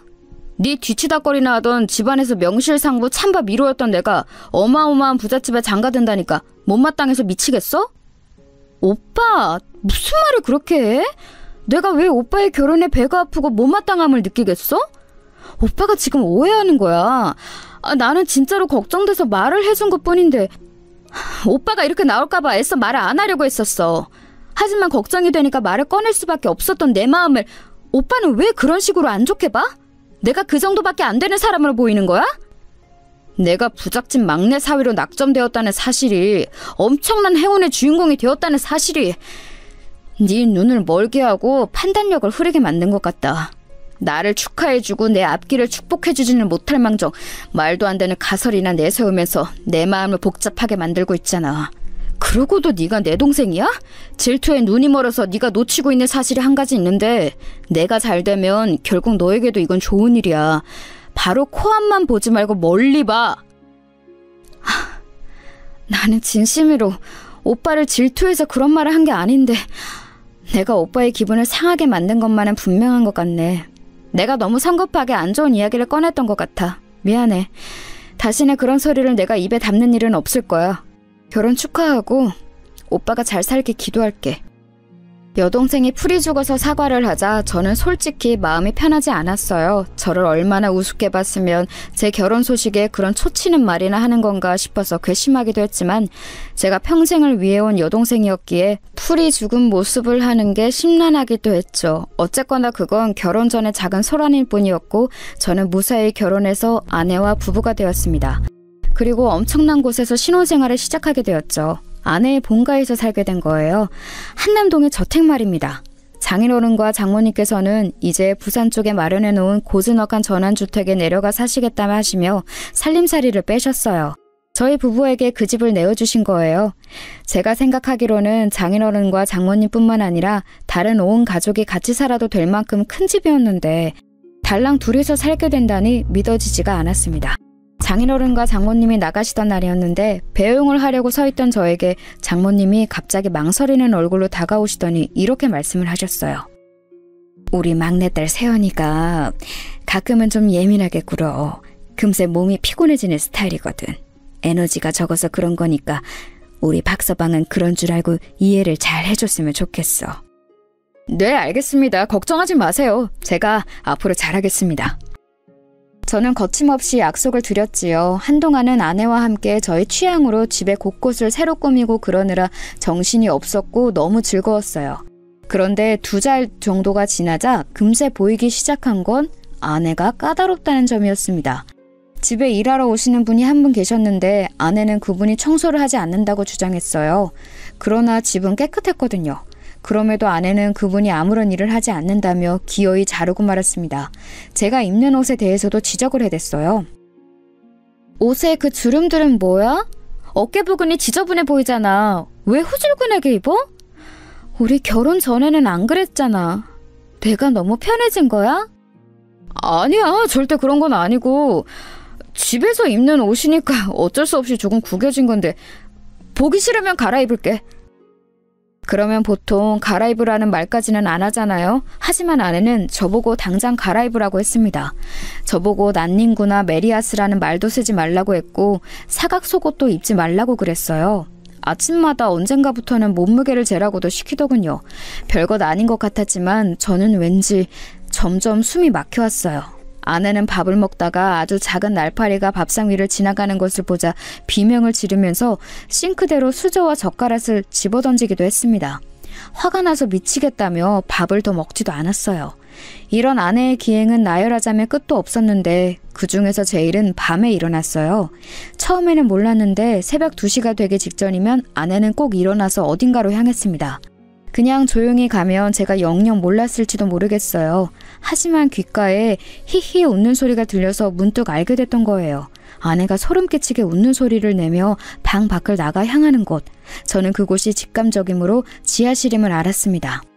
아내가 개인 자물쇠를 달아놓은 곳이었고 저한테는 얼씬도 못하게 한 곳이었어요. 결혼한 이후로 하도 신경을 써서 저는 살이 3달 만에 6kg나 빠진 상태였는데 밤마다 아내의 소름 끼치는 기행도 이어지자 미칠 지경이 되었습니다. 그런데 아내가 새벽에 나가면서 침실 문을 꽉 닫는 게 문제였어요. 그 문은 오래되고 살짝 문제가 있어서 꽉 닫혀있는 상태에서 열면 소리가 크게 났거든요. 조용한 새벽에는 그게 울려 퍼질 게 분명했습니다. 몰래 지하실을 확인하고 싶기는 하고 따라갔다가는 들킬 것 같고 고심하던 저는 여동생에게 도움을 청했죠. 처음부터 제 결혼에 의구심을 품었던 여동생이라면 왠지 그럴싸한 의견을 줄 것 같았어요. 민망함을 무릅쓰고 연락을 했고 제 이야기를 다 들은 여동생은 우선 깜짝 놀라더니 조언을 주었습니다. 침실에서 몰래 나가는 게 어려우면 다른 공간에서 잠을 자는 걸로 하라는 것이었어요. 침실 근처의 다른 방에서 자다가 아내가 일어나 지하실로 가는 기척에 들려오면 그때 살며시 나가서 뒤를 밟는다는 계획이었습니다. 간이 서재를 쓰고 있는 방이 안성맞춤이기는 한데 몰래 나가서 지하실까지 가보는 건 가능하겠지만 그러다가 들키면 어떡하지? 나를 발견할 가능성도 무시 못해. 그때는 그냥 자다가 목이 말라서 나왔다고 할까? 그런 식으로 아무렇지 않게 둘러대면 되지. 자다가 깨서 침실로 가봤는데 당신이 침대에 없길래 대체 어디 갔나 싶어서 찾아다닌 거라고 둘러대. 그 핑계라면 자연스러워서 의심을 안 받을 것 같아. 고맙다 정선아. 내 와이프가 제발 그 지하실에서 아무것도 안 하고 있기를 바란다. 그냥 혼자 새벽에 거기서 만화를 그린다든지 숨겨놓은 비싼 간식을 먹는다든지 그런 거였으면 좋겠어. 저는 간절하게 희망했습니다. 정말 만약에 아내가 이상한 짓이라도 그곳에서 하고 있는 것이라면 그걸 알게 된 이후에 제가 어떻게 반응하고 행동해야 할지 조금도 알지 못했기 때문입니다. 작전 개시를 하기로 한 날 저는 침실과 한 복도를 쓰는 간이서재에서 잠을 청했습니다. 아내에게는 컴퓨터로 작업할 게 너무 밀려서 그걸 하다가 간이선재의 소파에서 잠을 자겠다고 했어요.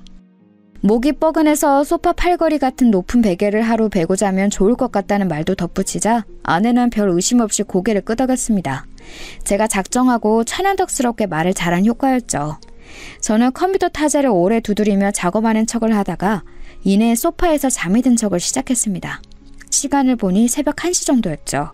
혹시 잠에 들면 어떡하나 싶어서 제 스스로에게 잠들면 안 된다고 타일렀는데 긴장이 돼서 그런지 정신이 아주 또렷했습니다. 그리고 예민해진 저의 감각에 미세한 소리가 잡혔습니다. 아내가 침실을 나온 것이었어요. 저는 숨을 죽이고 담요를 푹 덮은 채 곤히 잠든 척을 했습니다. 잠시 후 아내가 간이서재 안으로 살짝 발을 들이는 소리가 들려왔죠. 제가 자는 모습을 확인하는 것이었어요. 저는 곤히 잠든 척을 이어갔고 아내가 멀어지는 소리가 살짝 들려오자 그때서야 눈을 떠봤습니다. 시간을 확인했더니 새벽 2시가 되려던 참이었어요. 저는 얼른 준비한 수면 양말을 신었습니다. 걸을 때 소리가 나지 않게 하려고 여동생과 함께 떠올려낸 거였죠. 수면 양말을 신은 채로 조심스럽게 간이서재 밖을 나갔습니다. 참고로 침실은 그 복도의 가장 안쪽에 있지만 간이서재는 복도의 끝에 있어서 나가자마자 계단과 가까웠습니다. 저는 조심스레 계단을 내려가면서 지하실 방향부터 살폈죠. 아주 천천히 저는 지하실 쪽으로 향했고 그쪽에서 미세한 불빛이 새어나오고 있었으므로 어둠 속에서 그곳을 가는 건 전혀 어렵지 않았습니다. 아주 지척으로 가까워졌을 때 저는 긴장감으로 침을 꿀꺽 삼켰고 살짝 열려있는 지하실의 문틈 사이로 한쪽 눈을 들이밀었어요. 죽는다. 반드시 죽는다. 그리고 숨을 삼켜야만 했습니다. 아무 소리도 내지 않기 위해서 일시정지한 채 눈에 들어온 광경을 보고 믿을 수 없어 했지요. 어둑한 전구 하나만 켜놓은 지하실, 그곳에는 낮은 천장에 두꺼운 전개줄 같은 게 걸려 있었고 그 줄에다가 안에는 노끈을 매달아 놓았습니다. 숟가락의 모양을 뒤집어 놓은 것 같은 모양새, 그게 어떤 건지 단박에 알 수 있었죠. 사람이 목을 달 때 잡는 모양이었어요. 그 모양을 노끈으로 작게 2개를 엮어서 전깃줄에 달아놓은 안에는 그 작품 2개에다가 각각 사진을 붙여놓았습니다. 저는 어렴풋이 그 사진의 주인공들을 보고도 분간해낼 수 있었어요. 왜냐하면 사진 한 장의 주인공이 바로 아내의 전남편이었기 때문입니다. 다른 사진의 주인공은 여자였는데 보나마나 그 전남편이 재혼한 여자였지요. 아내는 마치 그 2 사람이 목을 매달아 죽은 것처럼 그렇게 행해놓고는 계속해서 웃으며 죽는다고 주문을 외우고 있었습니다. 반드시 죽을 거라고 중얼거리면서 자기 전 남편의 사진을 보며 캑 소리도 내더군요. 목이 졸리는 것 같은 소리 말이에요. 몇 번이고 캑캑거리더니 만족스러웠는지 낄낄 웃어댔습니다. 그 2 사람이 죽었으면 하는 의도로 저러는 게 분명했기에 저는 식은땀이 나기 시작했는데 더 놀라운 건 다음 순간이었어요. 옆으로 걸음을 옮긴 아내가 웬 인형을 집어들었습니다. 제법 크기가 되는 곰인형의 배에는 사진이 붙어 있었고 저는 그게 아내의 아들일 거라고 확신했어요. 아내는 곰인형을 품에 꼭 안으면서 웃었습니다. 우리 애기 잘 자. 엄마가 자장가 불러줄게. 뭐 불러줄까? 어떤 게 좋아? 응? 그 모습을 보자마자 소름이 쫙 돋았어요. 대체 이 상황이 다 뭔가 싶어서 정신이 아득해질 때였습니다. 곰인형을 내려놓은 아내가 갑자기 벽으로 가더니 자기 이마를 대고서 가만히 섰습니다. 잠옷 차림에 머리를 길게 풀어헤친 아내가 뒷모습을 보이며 벽에 이마를 박은 채 서서는 몸을 좌우로 흔들흔들 움직이던 모습, 저는 아마 죽을 때까지 잊지 못할 거예요. 아주 작게 콧노래를 부르면서 몸을 계속 좌우로 흔들더군요. 그러더니 중간중간에 죽는다, 반드시 죽는다 이런 소리를 해댔습니다. 저는 숨소리가 새어나갈까봐 입을 꽉 다문 채로 한 걸음 뒤로 물러났어요.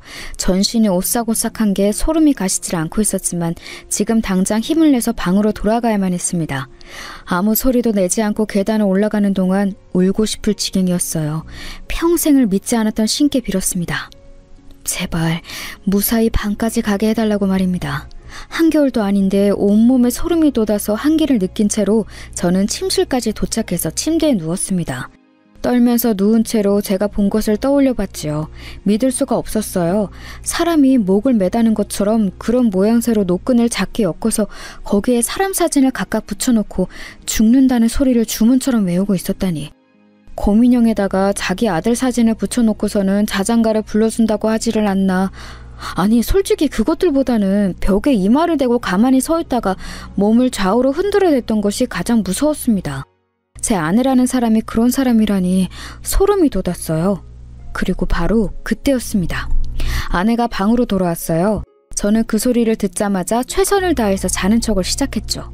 이윽고 아내가 천천히 걸음을 옮기더니 침대의 왼편으로 와서 저를 빤히 내려다보는 게 느껴졌습니다. 와, 미칠 것만 같았어요. 그러더니 이런 중얼거림이 들려왔죠. 어라? 여기에 있었네? 그때 아차 싶었습니다. 저는 간이 서재에서 자고 있었으니 아내는 자기가 지하실에서 기행을 벌이고 온 다음에 갑자기 제가 침실에 있는 것이 뭔가 이상하게 느껴진 모양이었죠. 간이 서재로 들어갔어야 했는데 하도 정신이 없어서 침실로 와버린 제가 바보 같았습니다. 이미 벌어진 일, 최선을 다해서 가만히 있는 수밖에 없었어요. 필사적으로 자는 척을 하고 있는 저에게 아내가 말했습니다. 야, 너 지금 안 자고 있지? 저는 소름이 돋아난 채로 가만히 있었고 아내는 또 히히 웃었어요. 저는 신께 빌면서 속눈썹 하나 까딱이지 않으려고 노력했습니다. 저는 제법 건장한 남자였고 아내는 제가 마음먹으면 제압할 수 있는 상대였는데 그럼에도 엄두가 안 났어요. 근본적으로 아내가 기이하게 비정상인 상태임을 알아차리자 맞설 대상으로 느껴지지도 않았습니다. 제가 용을 쓰며 자는 척을 이어가고 있을 때 아내가 저에게 얼굴을 가까이 대왔어요. 그러더니 자기 손가락으로 제 목의 옆쪽을 더듬거렸습니다. 잠깐만, 거기는 맥이 강하게 뛰는 곳인데 설마 그걸로 내가 자는지 안 자는지 확인하려는 거 아니야? 그걸 바로 알아차린 저는 그 즉시 몸을 움직였어요. 뒤척이면서 소리를 냈고 손으로 목을 긁으며 입맛을 다시는 행동을 했습니다. 최대한 자연스럽게 했죠. 예전에 여동생이 그랬었어요. 저는 자다가 무슨 소리가 들리며 꼭 뒤척이면서 입맛을 다시고 몸을 한번 긁는다고요. 아마 그 습관이 계속 이어져 왔을 거라고 믿었습니다. 그래서 기지를 발휘한 것인데 아내는 제가 잔다고 생각했는지 바로 걸음을 옮기더군요. 침대를 반대편으로 돌아서는 자기 자리로 가서 누웠습니다. 저는 밤을 꼴딱 새웠어요.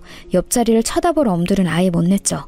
아침 해가 밝아오고 난 다음에야 옆자리를 확인했는데 아내는 곤히 자고 있었습니다. 마치 아무 일도 없었다는 것처럼요. 아주 평온했죠. 잠을 자지 못해 미친 듯이 피곤한 제 몸 상태만 아니면 저도 꿈을 꿨다 했을 거예요. 꿈에서 헛것을 봤구나 싶었겠죠. 하지만 제가 본 것은 분명한 현실이었습니다. 저는 그날 당장 여동생에게 연락을 했어요. 여동생이 깜짝 놀라더니 이내 차분하게 자기 의견을 내놓았어요. 오빠, 그건 그냥 특이하다고 넘길 일이 아닌 것 같아. 보통의 일반 사람들이라면 그런 짓 절대 안 해. 그동안 새언니가 보여준 모습도 있고 이건 아무래도 심각한 문제가 있는 모양인데 그런 거라면 가족들이 절대 모를 리가 없지. 처음부터 다 알고서 오빠랑 결혼시킨 거야. 인정하고 싶지는 않았으나 솔직히 저도 그렇게 생각을 하고 있던 중이었습니다. 아내에게 큰 문제가 있어서 저처럼 조건 떨어지는 남자라도 집안에서 결혼을 시킨 것으로 보였어요. 저는 장인어른과 장모님을 찾아뵈었습니다. 형제들 중 맞이인 처형의 댁에 잠시 놀러가 머물고 계신 와중이었기 때문에 자리에 처형도 있었어요. 당장 찾아뵙고 드릴 말씀이 있다면서 방문한 저를 의미심장한 눈길로 바라보고 있었죠. 어쩌면 제가 진실을 알아냈음을 이미 눈치채고 계셨던 걸지도 몰라요. 저는 이판사판이다 싶어서 정면으로 들이박았습니다.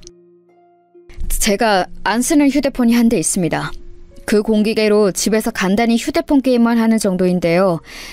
어느 날 제가 실수로 동영상 촬영 버튼을 눌러놓고 자러 갔습니다. 거실 테이블에 세워진 채로 놓여져 있던 그 휴대폰에 다음날 보니까 이상한 모습이 담겨 있더라고요. 새벽에 집사람이 지하실로 내려가는 모습이었습니다. 진작 의심을 해서 뒤를 밟았다고 하면 역으로 공격당할 여지가 생길까봐 여동생과 머리를 맞대서 발휘한 기지였어요. 공기계라는 핑계를 댔죠. 그렇게 우연히 아내의 새벽 기행을 알게 되었다는 얘기를 하자 단번에 세 사람의 표정이 어두워졌습니다. 특히 장모님께서는 손을 살짝 떠시더라고요. 도대체 무슨 일로 그 새벽에 지하실로 내려가는 것인지 궁금해졌습니다. 집사람이 굳게 자물쇠로 잠가놓는 그곳에 무슨 비밀이 있는지 호기심이 생겼어요. 그리고 저는 알아내고 말았습니다. 지하실에서 본 것들을 말했죠. 그랬더니 장모님께서 짧은 신음을 뱉으시더니 앉은 소파에서 반쯤 혼절을 하셨습니다. 옆으로 픽 쓰러지셔서 처형이 얼른 장모님을 붙잡았어요. 저도 깜짝 놀랐는데 다행히 장모님께서는 의식을 아예 잃은 게 아니셔서 방으로 모시는 조치 정도만 할 수 있었습니다. 장모님께서 방에 들어놓으시고 장인어른께서는 담배를 찾아 잠깐 피러 나가셨어요. 남겨진 사람은 저와 처형뿐이었죠. 저는 차라리 잘 됐다 싶어서 처형께 진실을 요구했습니다. 집사람의 행동, 그건 그저 기이하다고 말하고서는 끝낼 수준이 아닌 것 같았어요. 그러니 처형께서 솔직하게 말씀해 주세요. 저는 집사람의 남편입니다. 알 권리가 있어요. 알 권리라... 네, 저도 그렇게 생각해요. 제부에게는 분명하게 알 권리가 있죠. 하지만 아버지와 어머니는 그렇게 생각하지 않으셨던 모양이에요. 이렇게 됐으니 제가 알려드리는 게 맞는 상황인 것 같아요.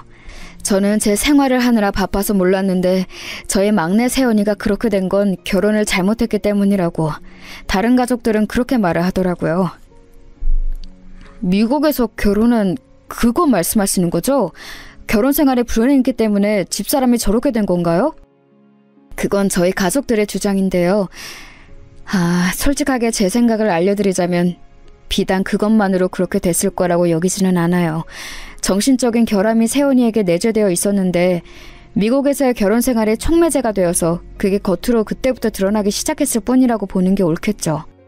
세연이는 자기 아이를 낳고 나서부터 특히 서서히 이상해지기 시작했는데 사람이 너무 예민하고 강박적이고 그러면서도 많은 일들을 깜빡한다거나 무심하게 행동하는 면모를 동시에 지닌 사람이 되었어요. 제 조카가 초등학교에 들어간 이후부터는 그게 심해졌죠. 그래서 이혼까지 하게 되었던 거예요. 세연이의 상태가 좋지 않았고 하루하루 다르게 커가는 자기 아이의 성장을 받아들이지 않으며 항상 아기 취급을 해댔기 때문에 그런 모습들 때문에 양육권도 빼앗겼습니다. 그래서 조카도 세연이를 보고 싶어 하지 않아요. 자기 엄마를 무서워하거든요. 아내의 비밀이 드디어 드러나는 순간이었습니다. 제 여동생이 처음에 했던 짐작처럼 미성년자인 자식의 양육권을 아빠 쪽이 가져간 것에는 보통이 아닌 이유가 있었던 거예요. 저는 이야기를 들으면서 한 가지 단어를 머릿속에 고정하고 있었어요. 그건 바로 정신병이었습니다. 이 모든 것은 결국 제 아내가 정신병을 앓고 있는 환자라는 소리였으니까요. 아내의 가족으로부터 이렇게 확인 사살을 받으니 허탈하고도 절망적이었습니다. 저는 전혀 몰랐습니다. 집사람이 워낙 저와는 다른 환경에서 나고 자라온 아예 다른 세계의 인물이나 다름없다 보니 부잣집 자식은 그냥 뭔가 다른 거구나 싶었어요. 이상하다는 생각을 하진 못했습니다. 그런데 점차 이건 정상이 아니다라는 생각을 하게 되었던 것이죠.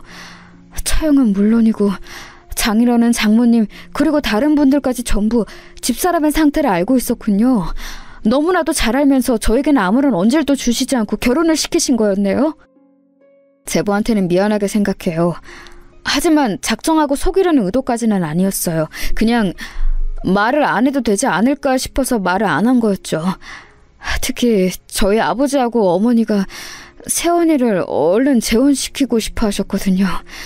그래서 어쩔 수 없었습니다. 세연이가 새 출발을 하면 다 괜찮아질 거라고 두 분은 그렇게 믿으셨어요. 정신 상태가 온전하지 않은데 무턱대고 새 출발이라뇨? 그런다고 정신이 멀쩡해지나요?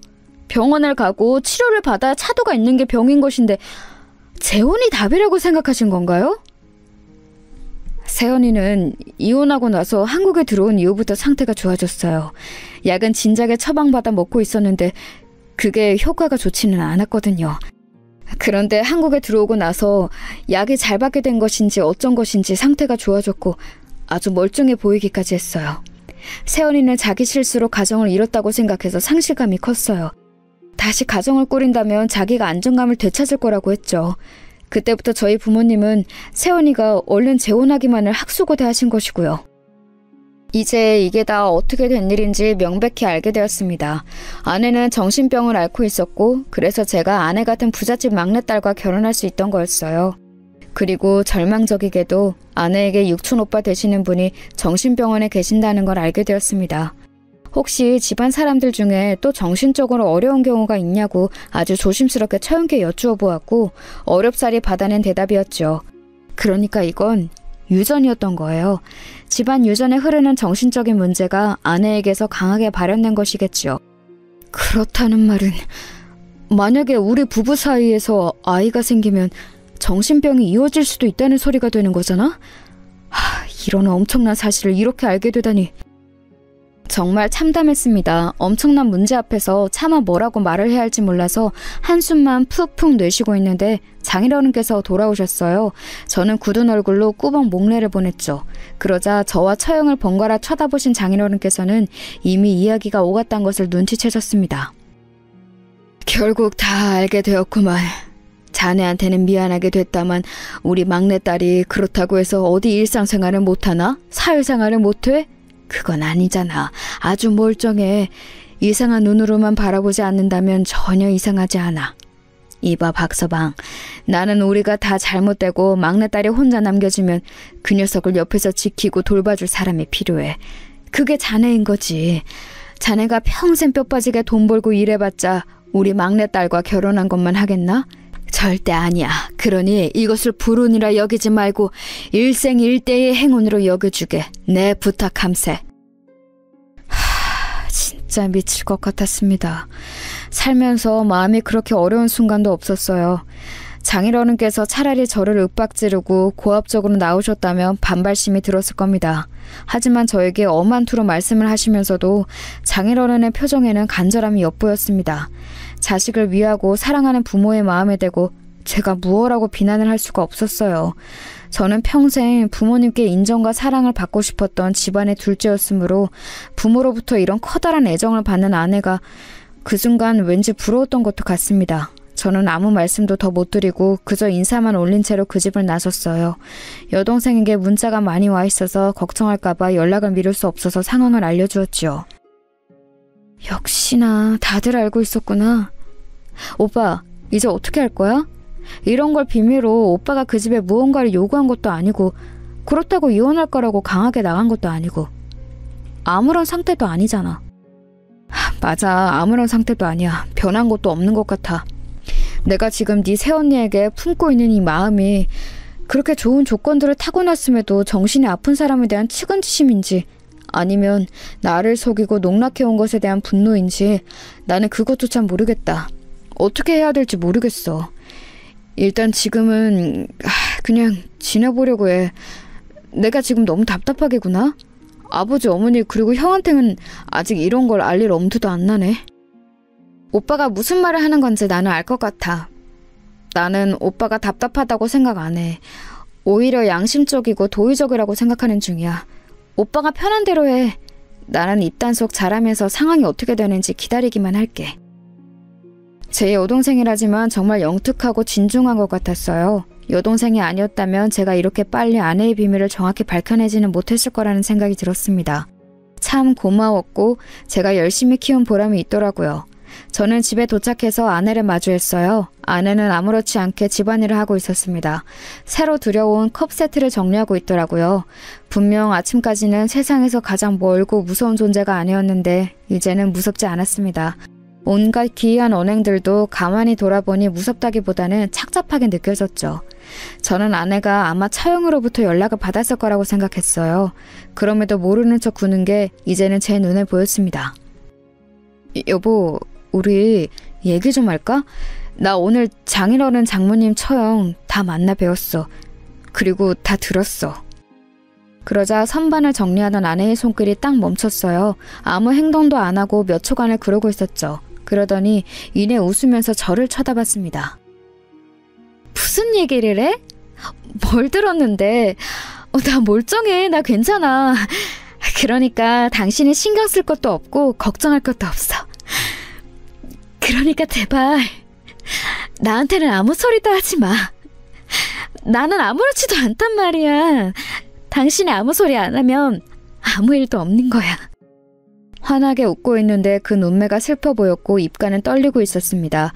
그런 여자를 벼랑 끝으로 몰아가는 치사한 남자가 될 수는 없었어요. 저는 한숨과 함께 그저 고개를 떨구고 말았습니다. 일단은 심적으로 동요한 아내가 진정해질 때까지 기다렸다가 병원 이야기를 함께 나눠보고 약을 먹으면 어떻게 차도가 있는지 증세는 정확히 어떠한지 이런 자세한 정보를 듣는 게 나을 것 같았어요. 그래서 저는 최대한 아내를 아무렇지 않게 대했습니다. 이틀 뒤 장모님께 문자가 왔는데 박서방, 내가 고마워. 이렇게 왔더라고요. 그저 한숨만 나왔지요. 정작 저희 부모님께는 아직 이런 사실을 못 밝혔다는 게 가슴이 답답했습니다. 아내와 이야기를 다 나누고 상황의 정리가 이뤄진 뒤에 저희 집에 밝힐 생각이었어요. 그런데 아내의 기행이 더 먼저였습니다. 어느 날 밤 아내는 새벽에 또 지하실로 향했고 자기의 전남편과 그 재혼한 여자의 사진에 불을 붙였어요. 그러다가 그 불이 아내의 잠옷 소매로 옮겨 붙었습니다. 거기까지는 큰일로 번지기 전에 끝낼 수 있던 거였는데 아내의 눈에 곰인형이 들어온 거예요. 아들의 사진이 붙은 곰인형이 연기를 마시게 둘 수 없다며 굳이 곰인형을 챙기려다가 불이 더 번졌습니다. 제가 소란을 듣고 내려가서 황급히 불을 껐지만 아내는 팔에 커다란 화상을 입은 뒤였죠. 끝까지 곰인형을 붙잡고 괜찮아라는 소리를 중얼거리던 아내의 모습이 잊혀지지가 않았습니다. 아내가 화상 때문에 수술을 받게 되었고 그때 저는 더 이상 숨길 수가 없어서 저희 부모님과 형에게 사실을 털어놓았습니다. 셋 다 아무 말도 하지 않았어요. 정말 아무 소리도 하지 않고 참담한 얼굴로 침묵을 지키며 제 어깨를 두드려줬을 뿐이었네요. 그게 오히려 고맙고 죄스러웠습니다. 아내는 수술을 받은 이후로 상태가 나빠졌어요. 불만 보면 발작을 해댔거든요. 나를 죽이러 온 거지? 나를 죽이고 내 아기를 빼앗으려고 하는 거지? 그래, 어디 한번 해보자. 네가 먼저 타죽나 내가 먼저 타죽나 어디 한번 확인을 해보면 알겠지. 그런 소리를 하면서 정신을 도통 차리지 못했습니다. 게다가 자기를 말리는 장모님을 알아보지 못하고 뺨을 때리기까지 했습니다. 괴물이라고 외치면서 장모님의 뺨을 사정없이 때렸어요. 그 모습에 모두가 망연자실했습니다. 결국 그 끝은 정신병원 행위였네요. 처형이 장인어른과 장모님을 눈물로 설득했기에 가능한 일이었어요. 그리고 저는 아내와 이혼을 했습니다. 아주 조용한 이혼이었고 제 짐을 챙겨서 한남동의 대저택을 나오는 일은 형과 여동생 단 2사람의 도움만 받고도 가능했어요. 간단한 제 것만 챙겨서 나왔거든요. 이혼 과정에서 아무것도 욕심내지 않은 제 모습이 좋게 보인 것인지 잠시나마 제 처가였던 그 집안에서 저에게 살해를 해왔습니다. 입금된 돈을 보고 눈알이 튀어나갈 뻔했어요.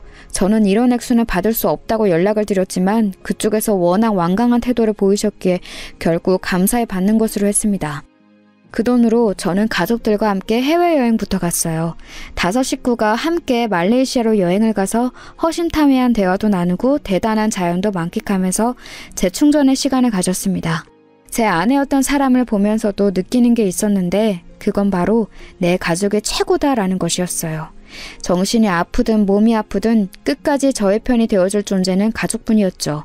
그 깨달음을 얻고 그 이후로는 더욱 인생을 풍요롭게 살게 되었던 것 같습니다. 제 이야기는 이쯤에서 마무리를 짓고자 해요. 다들 멋진 인생 사시기를 바랍니다.